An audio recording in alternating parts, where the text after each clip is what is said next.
আসসালামু আলাইকুম রহমতুল্লাহি বারাকাতু। প্রিয় দেশবাসী, সবাই কেমন আছেন? আশা করি অনেক অনেক ভালো আছেন। সবার সুস্বাস্থ্য কামনা করে শুরু করছি আজকের ভিডিও।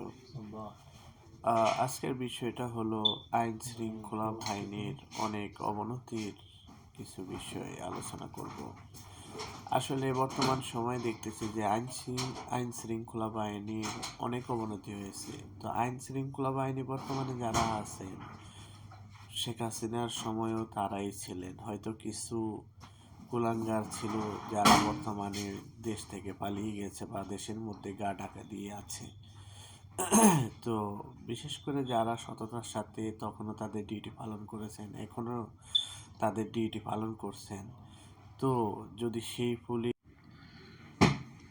আইন শৃঙ্খলা বাহিনীর নাগের ডোকা দিয়ে সেই আওয়ামী লীগের দস্যু যারা মানুষ হত্যাকারী রূপে স্বীকৃতি পেয়েছেন, তারা কিভাবে বাংলাদেশ ছেড়ে অন্য দেশে পালিয়ে যায় এবং আইন শৃঙ্খলা বাহিনী এই বিষয়ে কোনো কিছুই জানেন না। তো আমি বর্তমান স্বরাষ্ট্র উপদেষ্টা যিনি আছেন ওনাকে বলবো, আপনাকে আরও বেশি বিচক্ষণতার সাথে এসব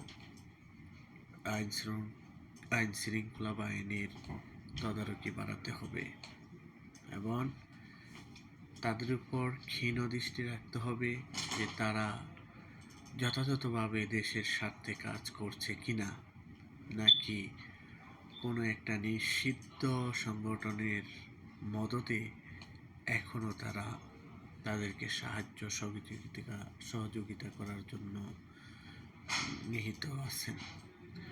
তো বাংলাদেশের মধ্যে যারা এখনো চিহ্নিত সেই নরপশু খুনি আছেন, তাদের সবাইকে এক এক করে অভিযান চালিয়ে তাদের নির্দিষ্টতা কোথায় তারা এখনো লুকিয়ে আছেন সেটা নির্দিষ্টভাবে চিহ্নিত করে তাদেরকে আইনের আওতায় এনে দেশের আইন অনুযায়ী তাদেরকে শাস্তি প্রদান করতে হবে। অন্যথায় আমাদের এই 2024-এর স্বাধীনতা, আমাদের বিজয় কলুষিত হবে। আমরা নিজেদেরকে এবং যারা শহীদ হয়েছেন তাদেরকে আমরা কখনো খুশি রাখতে পারবো না। বাংলাদেশ জিন্দাবাদ, বাংলাদেশ